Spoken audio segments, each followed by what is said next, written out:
Ратификација пред референдумот за да може Грција да испрати писмо до НАТО и да добиеме покана за НАТО. Месец порано. Секако ратификацијата на договорот е ратификација на нешто за кое што застанале двете влади и веројатно парламентарно мнозинство. Јас се надевам дека тоа ќе биде многу голем парламентарно мнозинство заедно со опозицијата. Но секако треба да знаат сите дека конечно е референдумот. Затоа сите стоиме зад референдумот. Крајот на септември, почетокот на октомври веројатно е прикладно време, ќе се договориме сите чинители во државата кога да се одржи тој референдум и преку референдумот граѓаните ќе ни дадат насоки. Но истовремено граѓаните, истите тие што ќе излезат на референдум, сакат да ги знаат ставовите на политичарите.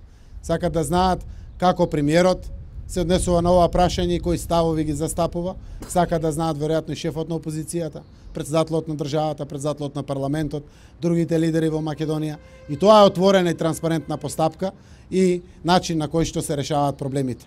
Мене ми е драго што во суптилноста на вака сериозен процес и грчката страна свати дека тоа што се менува е овде во Македонија.